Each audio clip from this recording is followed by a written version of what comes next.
Good morning, everyone. We have moved west. We came this way to see something we've been actually trying to see for like 4 years, and it's just never happened. We are camping at Keyhole State Park. This is a state park in Wyoming. There's a really pretty lake on this park. We are in the electric loop campground because we decided we needed to charge both of our power banks and the trailer, and that way we can just recharge everything. We haven't had a lot of sun the past couple days. It's been like this, so we haven't been able to get sufficient charging. And then this way we could upload a video last night with our Starlink plugged in, because our trailer is plugged into electricity, so we didn't have to waste any battery power on our solar power banks. Now, someone did ask us what wattage our power banks are. We have a 300 watt power bank, a 1800 watt power bank, and a 1000 watt power bank. And yes, if you keep that Starlink plugged in all night long, also the laptop all night long to upload a video, it can run it down pretty much to like 30%. That's just one power bank.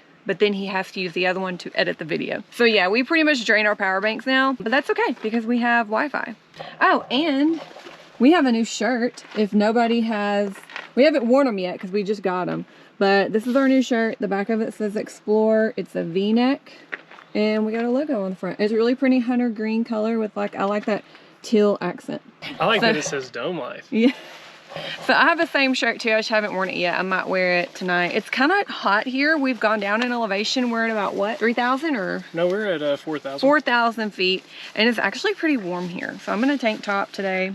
Yeah, now, I didn't even tell them where we're going, but go ahead. Oh, I did. Before we tell them where we're going, I want to tell y'all. So the first place that we set up Starlink, we had a mountain kind of in the way, and it was making it take some time to upload a video. It was taking 6 hours. So last night, hooked it up, started uploading, and in the first 5 minutes, 3% uploaded. It put up a timer and it uploaded a about 24-minute vlog. I don't know how many megabytes that thing is, or gigabytes. I don't know anything about megabytes or gigabytes. I just create and upload, and it did it in an hour and a half. That is how powerful Starlink is. And I was concerned because this is north, and I was concerned that those trees might be in the way. Nah, Kelly put it on the picnic table, bam, uploaded. Just put it up, matter of fact. So I did not even tell you guys where we were going. So we have come this way specifically to see Devil's Tower. Now, like I said, we've been trying to see Devil's Tower for about 4 years, but it's in the middle of nowhere. It's hot. Not a lot of good dispersed camping. That is why also we're at a campground, which is fine. This is a really peaceful campground. We've enjoyed it. We've been here, well, one night. We stayed one night last night, and we'll stay tonight, and then we'll leave tomorrow and we'll head somewhere else. We're just excited to see Devil's Tower. It's been a long time coming. I think it's time to hit the road. Are you ready? I'm ready.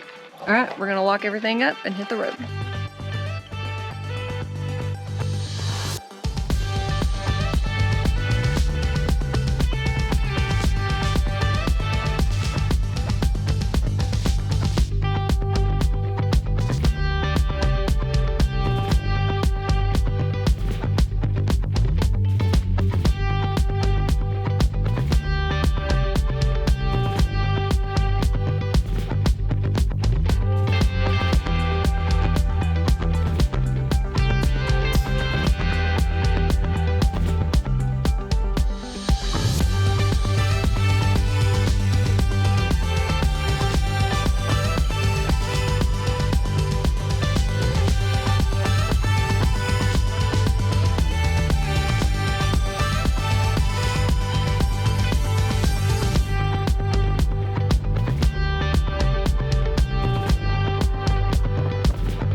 We are here, and we are so excited because we have seriously been trying to get here for years and gone all the way around it.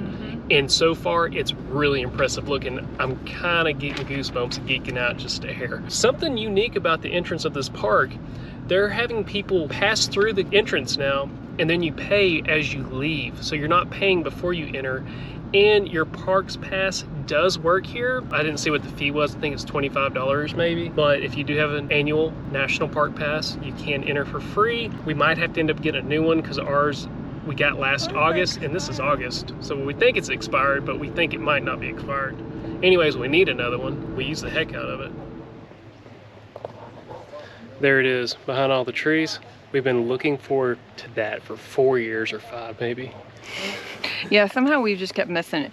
But that's Devil's Tower, and the Native Americans used to call it Bear Lodge. And why they called it Bear Lodge is because the Indian tribes that lived around the area thought that it was for Indians to escape bears, because there used to be a lot of bears in this area. Here's like a little drawing.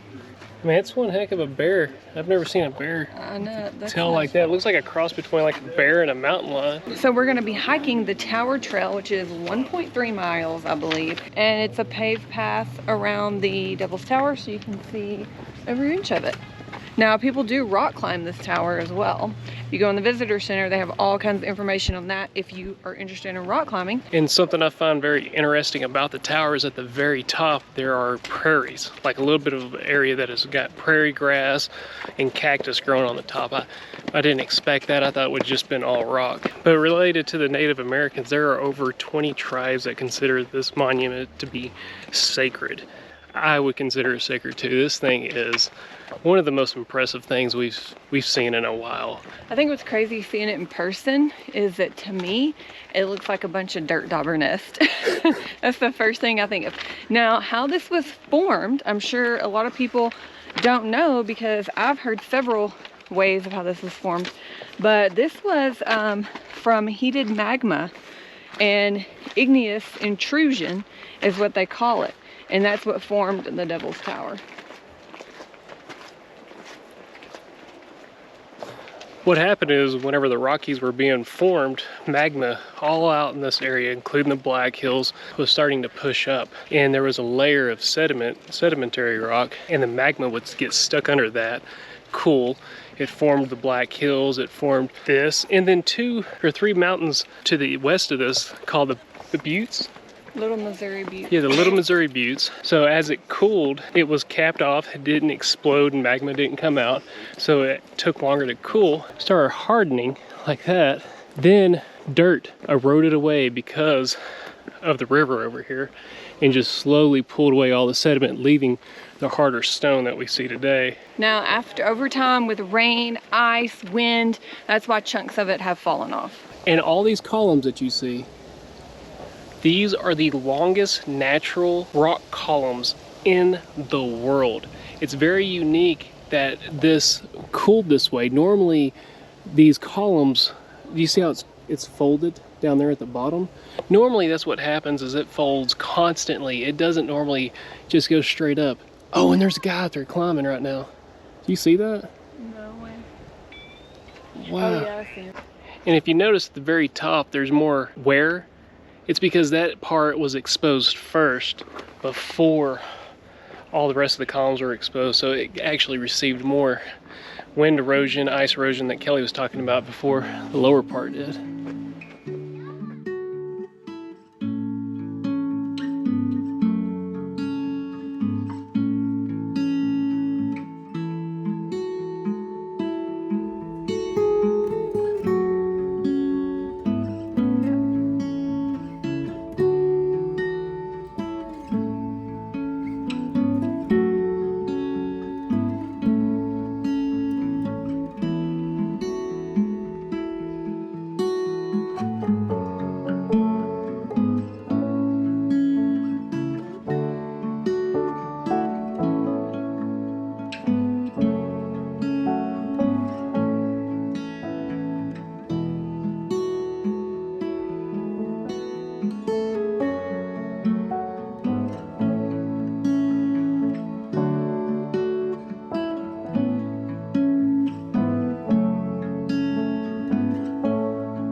One of the main driving forces for the erosion is the Belle Fourche River, which is right down there. And it starts at the lake that we're camping on. So we're up ahead of the waterway. There's the Fourche feeds into that, the Belle Fourche, and then it comes down after it comes out of the lake, right around the base down there.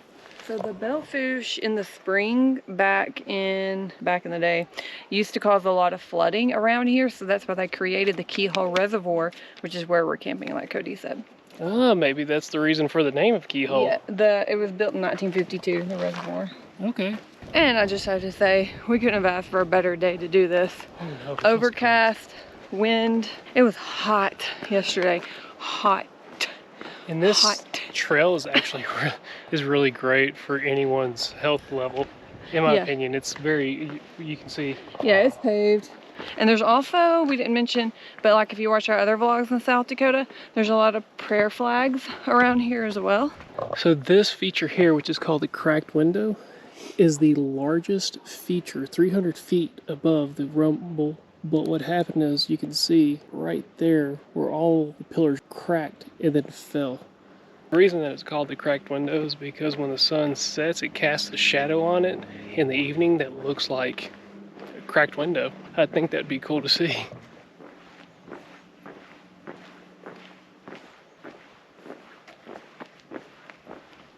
So there have been fires around Devil's Tower. Now, these ponderosa pines, they have been caught on fire at least every 10 to 15 years, usually from lightning strike. But fires are actually good. They're good for the soil, they're good for the plants, they're good for the animals because they will find different ways to burrow, make new homes, habitat, food. Fires aren't always bad. But it also does, it burns up dead debris that's been on the ground so that doesn't create more wildfires. But it also provides the opportunity for new things to grow. Whenever you have areas that don't have many fires, you start having overgrowth, and overgrowth chokes things out, and usually one species will be dominant. For example, in Arkansas, we have areas that have not had fires in like 100 years, and you get these storm briars just growing everywhere, and you can barely walk through the woods. They kill large trees because they grow up around the trees and they suffocate the trees. They're terrible. They're an invasive species. If you notice how clear and open all this is, that's given the opportunity for other flowers to grow, a healthier ecosystem for deer, elk, any other wildlife. You can see the burn scars on a lot of these trees.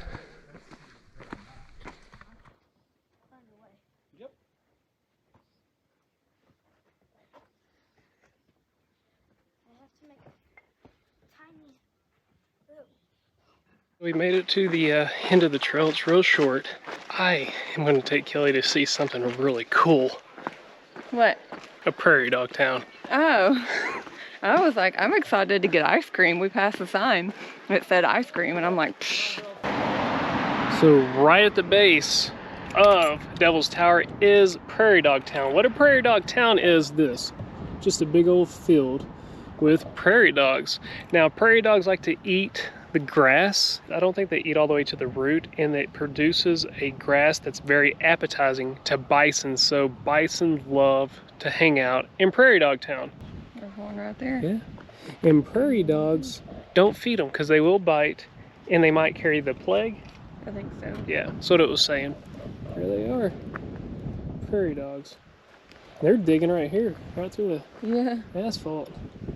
And all this is connected. They're a community of prairie dogs together, and when one barks, they know if there's a predator. When we were driving to the wind caves, we passed a prairie dog town, and there was a coyote that was crouched down starting to come, and the prairie dogs were barking, and we were driving. I was like, oh, I wish I could have got that on vlog.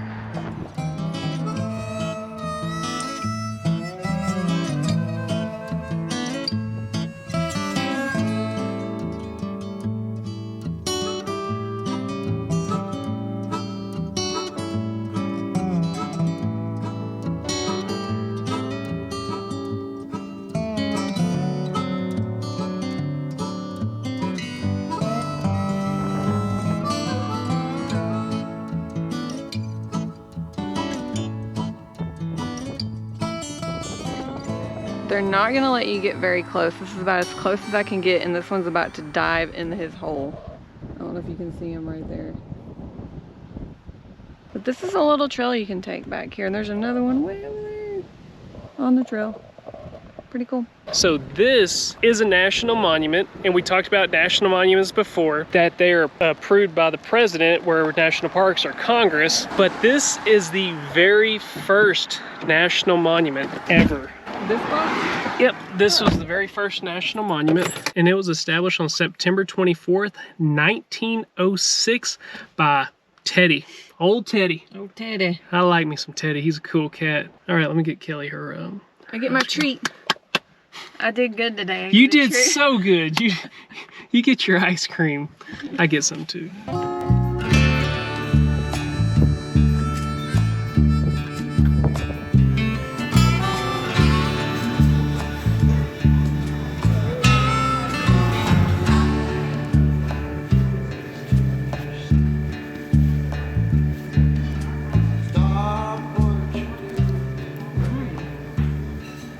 It's Kellie approved. Very good. Very good. She got white chocolate raspberry. What's that? This is like a coffee type of fudge type of thing. It's good, but that flavor's phenomenal in that. Yeah.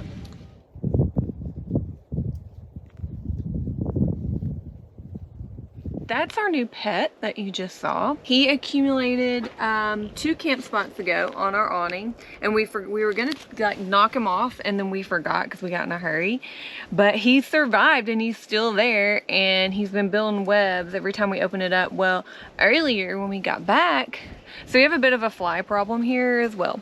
But when we got back, I was swatting. I killed probably like 50 flies. And I was like, you know, we need to feed our pets. So I killed one of the flies, and I scooped it up and I tossed it in his web, and he went right to it. So he's got some food. We fed him earlier, and he's good to go. We don't have a name for him yet. No. Or she, it, whoever it is. But hey, I'm wearing my new Dome Life shirt. It looks good tucked in. So I wear a small if you're trying to figure out what size you need. I wear a small. Cody wears a large. For some reason in this style shirt, I guess with the v-neck, we've never ordered it before. Same soft material, but the large seemed to be a little bigger in the waist. So if you normally wear a large, but you're more built here and then smaller here, I'd probably go for a medium if you go to order. We didn't know this until we got ours in the mail the other day. So they had already been on the website. So sorry guys if you ordered one and you were like, wow, that's a little big. The small seems to fit just like my other smalls. I don't know about the mediums or any of the other sizes. I know that I'd prefer to have a medium on this because this is the exact same brand or style. Same style, same, it's just not a v-neck, it's just a scoop neck. And this is a large. Yeah. And I think because it's wider and longer, I think I should have gone with a medium. Yeah. But we had it shipped to us at Francis's and Tim's campground from our family down in Texas. They shipped it up. So we didn't fully know until we received them and tried them on. Just want to give you guys a heads up if you have not ordered yet and you want to order, you like the shirt. I really love the shirt. I love the v-neck. We haven't done a v-neck, so I'm super excited about that. And you can pick those up at domelife.camp. But Kellie's going to be cooking something delicious tonight as always. So I cooked this not too long ago in Colorado, but it's the fajita quesadillas, and they were so good that I was just like, I want those again. So we're gonna make them again. Let's do it.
wow, wow, wow, wow, wow. These are always so good. They're so good. It's so easy. And I'm a meat man. I love my meat, but these are really good, even without meat. It's just so much cheaper to buy a week's worth of groceries and you exclude meat for some meals. And the other thing is before Kelly and I went full time, we didn't eat. She didn't cook every night. She only cooked when we camped. And that was it. That's why the meals were so good, because during the week I was eating omelets that I made myself, and then she was eating popcorn. I lunched out because I would get up and eat breakfast at 6:30 in the morning, so I was starving by 10. So I'd have a big lunch, and then I would be fueled up to work out when I got off work, and then I would have popcorn or a bowl of cereal or yogurt or granola or something like that.